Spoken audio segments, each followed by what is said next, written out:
All right, hello everyone. This is Dr. Sahib Chakima with United Muslim Alliance of Albany, and I'm very honored here to have our friend Diane Sare, who's running for U.S. Senate. She is going against Gillibrand, and one thing that actually I wanted to mention is she brought to my attention when she came out talking for peace. Like she's somebody who's advocating for peace. It doesn't matter who's involved. We're all talking about peace for humanity. And of course, the Muslim community, they always want us to educate them about candidates who actually are running on the simple thing, which seems simple, but for many it's not, right? Peace for all. So that's how actually I came to learn about Diane, and we decided to educate our community more. So before we actually, start the conversation, disclaimer, we are a 501c3 organization. We do not endorse candidates. This video is for the educational purpose and only educational. So let's not waste time. One of the things that I watched was the debate video of the two candidates that apparently the media wants to convince New Yorkers that these are the only two options that we have. And they were literally competing on who is going to support the genocide more, right? That's heartbreaking. But funny enough, you were not offered the platform because you did not sing the song, you did not dance to the tunes, right? So tell us a little bit about yourself and why are you different than these two candidates, especially when it comes to peace all over the world, but more specifically with the genocide that is happening in Palestine. Well, I'm obviously different. That's why they couldn't afford to have me in the debate. I am funded by individual donations. I don't have a super PAC. I do not get money from a PAC. I am not affiliated with a party, which I chose to do that.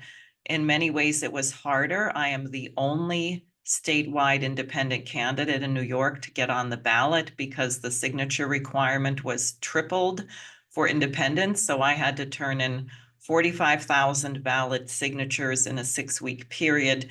We turned in about 70,000 with an all-volunteer team. And unfortunately, no one else was able to do that. The Kennedy campaign did succeed, but he was thrown off on a technicality having to do with his address. And they paid petitioners. So I am truly independent of the big money and the corporate lobbies. And I have been an advocate for peace for many years. I would say I grew up as a Quaker in a Quaker family. People may know the Quakers were pacifists, also very involved in the civil rights movement, in abolition of slavery.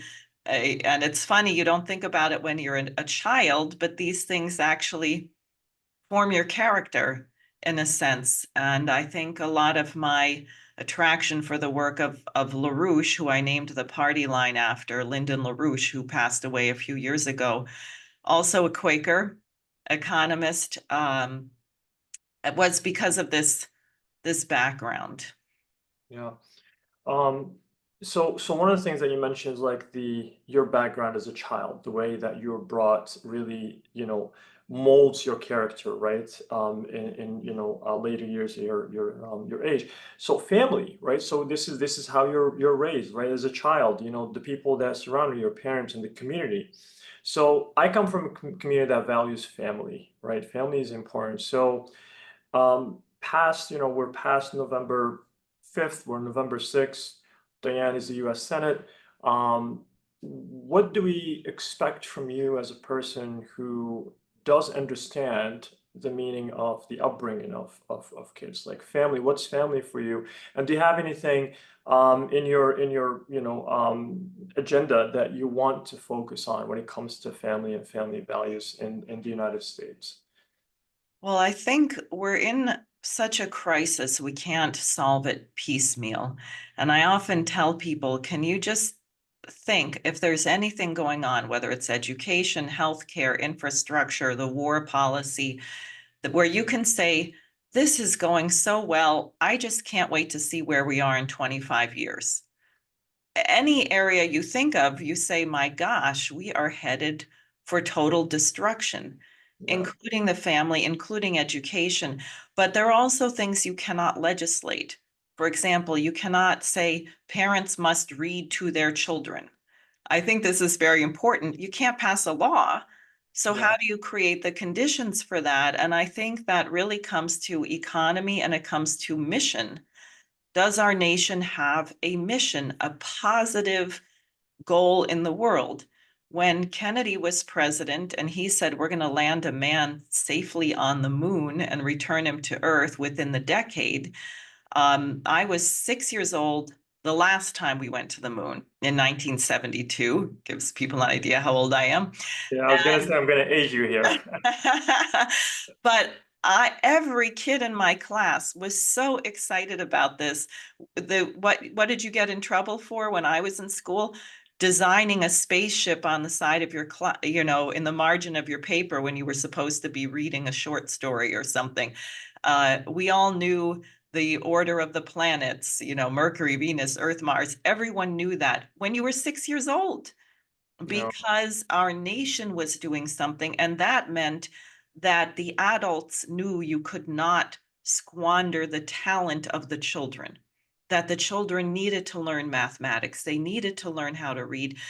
You would have thought it was absurd to be teaching sex education and gender whatever to a 5-year-old, and I think even since the turn of the century, really our standard has been falling. If you think about Beethoven, Mozart, these people, they were learning musical instruments at the age of 3 or 4, uh, languages, and you're probably have an advantage in many people in your community that you come from another country, so you already have the advantage of 2 or more languages.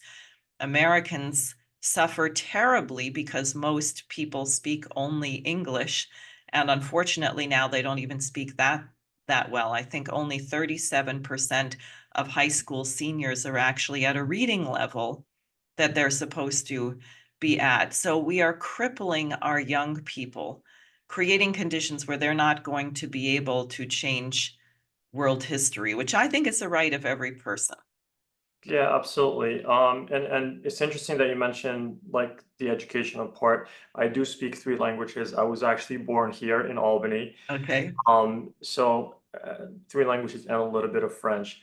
Absolutely. I mean, the education system is unfortunately going downhill. It's just the speed. And I'm actually a person that is involved in education, both K through 12 and also college as a college professor. So I know exactly what you're talking about. And technology sometimes it doesn't help much because our kids are relying on technology to do the work.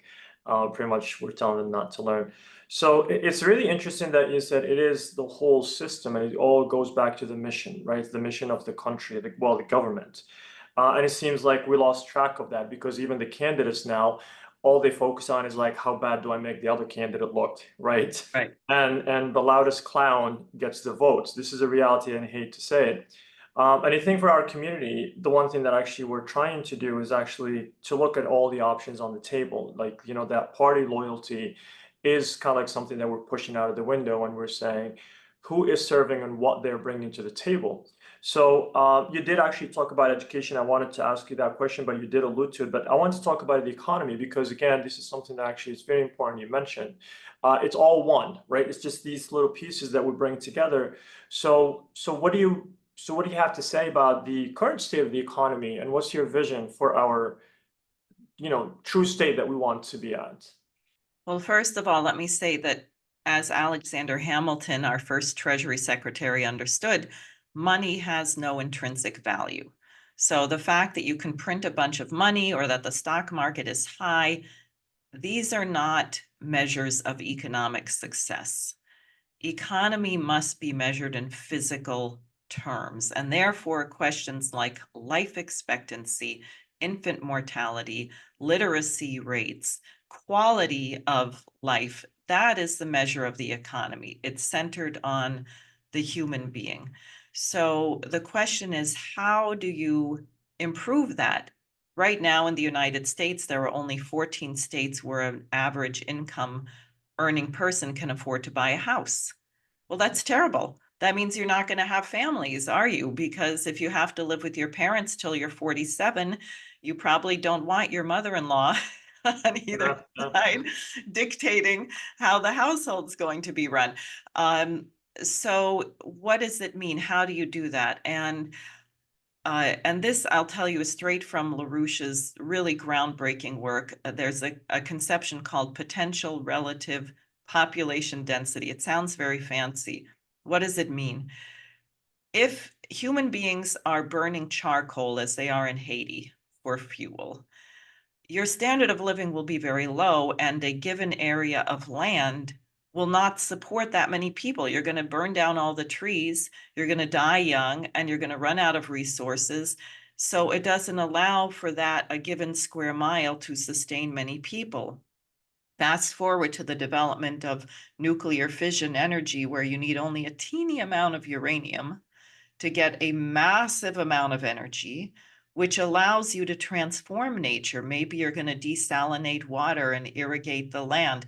Maybe you're going to have new kinds of fertilizer. Suddenly you discover that the same area of land can produce so much more abundantly with a lot of energy and water throughput that you can have many people living there, and their standard of living is going to be higher than if you had 6 people living there eating whatever they could come by and burning charcoal for fuel. So the purpose of credit, as Hamilton understood, is you want to say, where do we want to be in the future?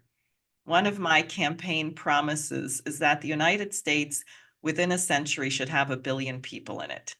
Not because we just open the borders and let everyone in, but let's create the conditions where the birth rates go up, and we build infrastructure for 1 billion people. What does that mean for the electricity grid?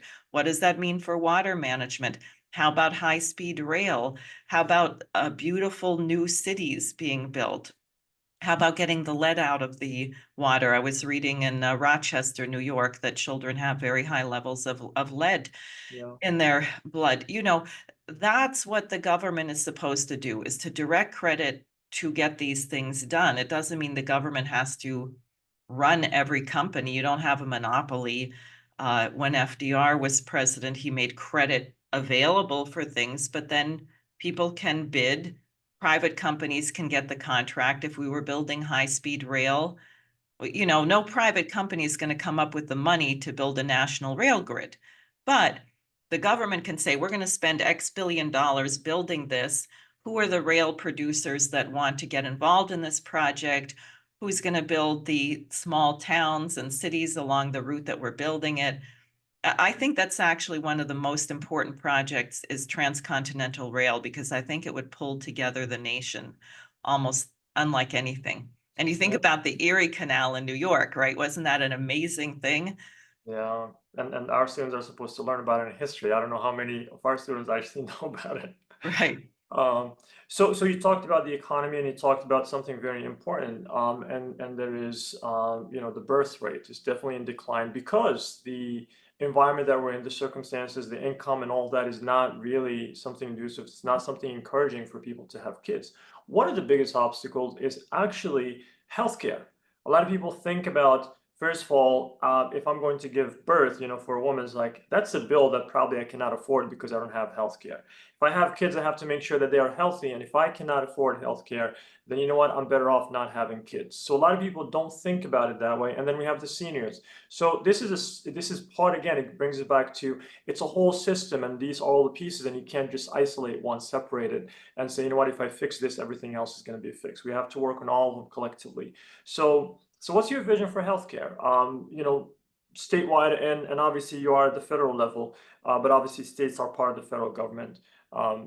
So what can we as citizens of this country expect from you, the candidate, and potentially a senator? Well, I think it's really long overdue that we had some kind of national single payer. I think Medicare, when it was functioning, worked very well. It's now being looted, so people need sections A, B, C, D. I don't know the details. Yeah, I'm I not lost track of the alphabet. I think they ran out of the alphabet thing. right. Crazy. But more importantly, even than how it's paid for, which is a big question because if the insurance companies run it, which is what I vehemently opposed Obamacare because it was a bailout for the insurance companies. I mean, it was good that more people got Medicaid. Okay, that helps. But what was it really doing? The poor middle class people were paying enormous premiums, enormous deductibles. Then you get to the doctor's office and they're on the clock. They're only allowed to spend 7.25 minutes with each patient, and then they have to write 6 hours of notes, right? My Yeah. family is all doctors. You might guess I'm the black sheep, sort of. So I'm sensitive to this. So they're not able to give you care. And the insurance companies are meanwhile raking in a huge profit. So we got to take the profit incentive out of healthcare. The incentive is human life. But we are losing our healthcare system.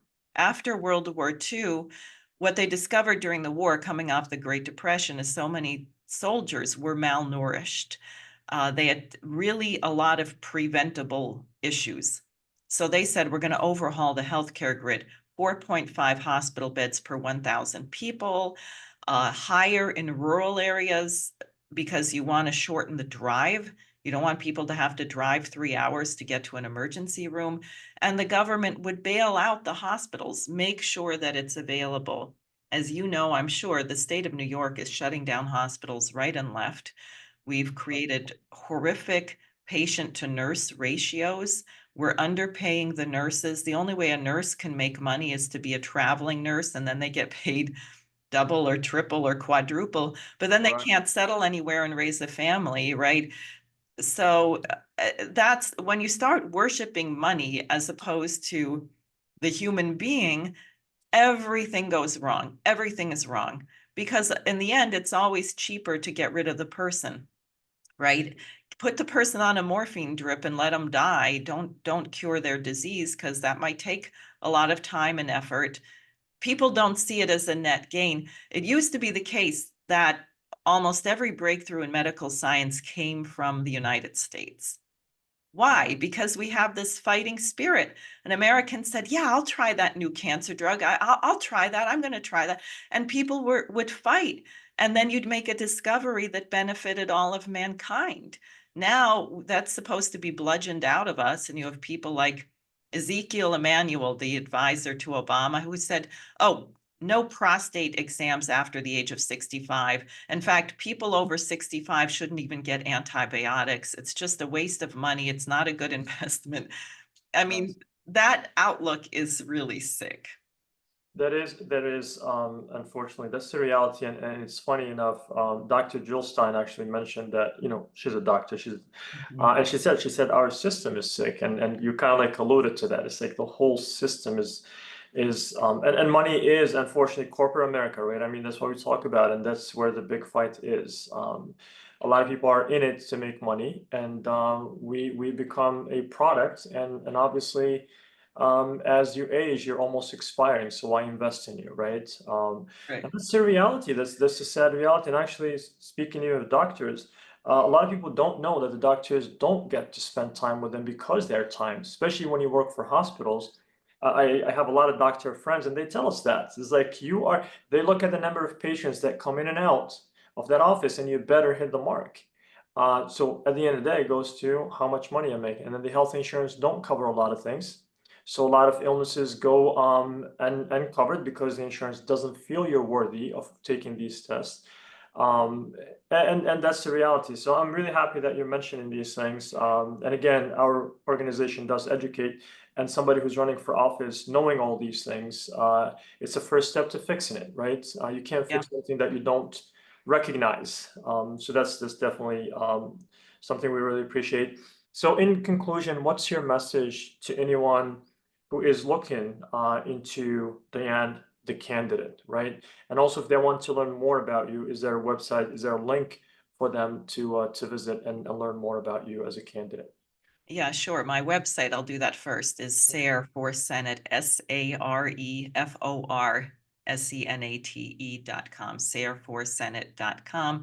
You can sign up there to get emails and updates. I'm not going away after this election in case people are worried about that. Whatever happens, I am going to be in a fight because I think, unfortunately, because of the arrogance and delusional quality of many people in Washington, and I don't mean just the elected officials, I mean the bureaucrats who stay there in the State Department from one administration to the next, or in the congressional research, or in Congress. I mean, this money has made it very hard to get rid of bad people. So we have to continue to fight. My number one message is that in order to iron out our differences, we have to be alive.